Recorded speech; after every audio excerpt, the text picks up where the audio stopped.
She said, "I hear that monks are looking for shelter in many homes. Why don't you come and stay in my house?"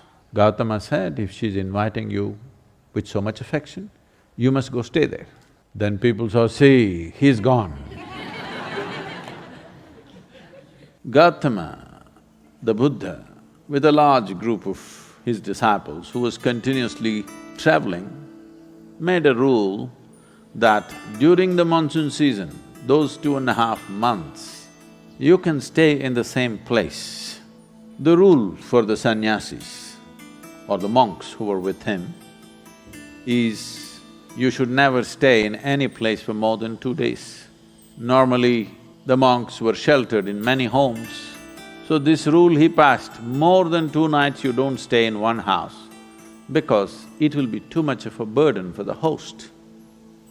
They are housing 10 people, you don't stay there for a month. 2 days, it should have been 1 day. 2, because you have walked a long distance and come, bit of recovery time. But during the monsoon season, he said, up to 2 to 2.5 months you can stay in one place because walking through the jungles of that region during the monsoon season would be treacherous and many would lose their lives. So this is a time like that. They stayed in a large town and they were spread across in many homes. The monks went out to get their alms from the people. Ananda or Ananda Tirtha, as he was known, who happened to be Gautama's elder brother before his monkhood, went out and there was a courtesan or a prostitute in the town. She gave him alms, looked at him, a handsome young man, tall and straight. She said, "I hear that monks are looking for shelter in many homes. Why don't you come and stay in my house?" Ananda said, "I have no issue, but I must ask the Buddha as to where I should stay." Then she became really taunting. She said, "Oh, you're going to ask your guru? Go and ask him, let's see what he says." So Ananda brought what he had collected for the day. Gautama was sitting, he came and placed it at his feet, and everybody is supposed to find food and shelter wherever they go. Ananda asked, "Like this lady is inviting me, can I stay there?" Gautama said, "If she's inviting you with so much affection, you must go stay there." The townspeople who were sitting here, they said, "What? A monk is going to go and stay in a prostitute's home? This is it." This spiritual process has become corrupt. Gautama looked at them and said, "Why are you so worried? The lady is inviting him. Let him stay, what is the problem?"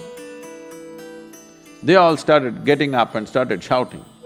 He said, "Wait, I am on this path because I see this is the most powerful way to live. Now you're telling me her ways are more powerful than my ways.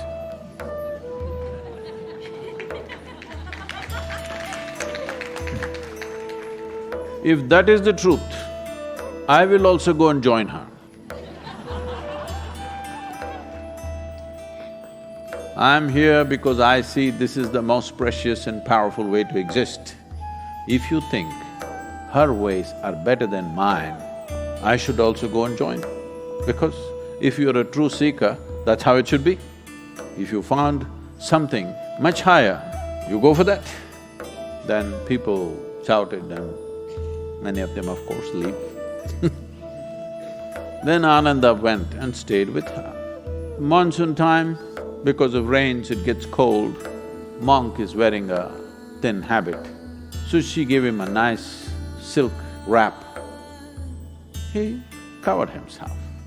Then people saw, "See, he's gone."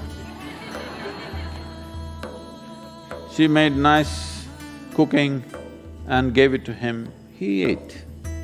Then in the evening she danced for him. He sat, watching very carefully, with utmost attention. Then when they heard the music, this is it, finished. things went on. When the time was up, when the rain stopped, when it's time to move, Ananda came to Gautama along with a female monk.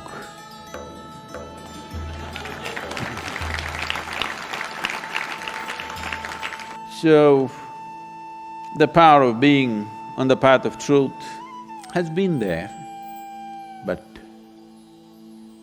has been many times at its height, but never got mainstreamed.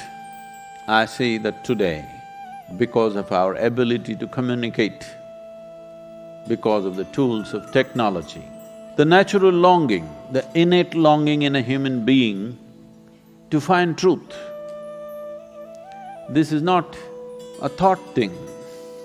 This is not something that been taught to people that you must seek truth. It is natural for human intelligence to seek what is highest. If you are given an option, any human being, given an option, either to be here or there, he will always say, I want to be there.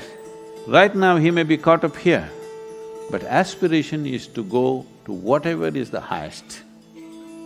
It is just that we have to show him that there are better highs than getting drunk, there are better highs than drugs, there are better highs than being caught up in social drama, there are better highs than being better than someone else. We just have to show it to him, we have to make him understand there is a better high.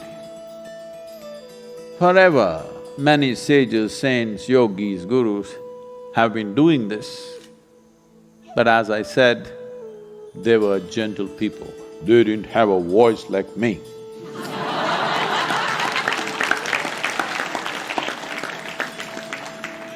They didn't have a microphone. They didn't have tools with which they could speak to somebody there. They could only speak to people here. In spite of that, they did tremendous things. For their times, many of them did tremendous things out of sheer grace and energy. Millions of people around them, they transformed. Millions of people around them, they put them on the path of truth, on the power of truth. But a time has come where our ability to communicate is such, we can make truth slip through every door. We can make truth knock on everybody's minds and hearts. Never before this was possible. Technology has rendered us to this place. I feel this is the best age ever to make truth mainstream, to be truthful, to aspire for truth, to seek truth, the main force on the planet, because we have tools that nobody ever had.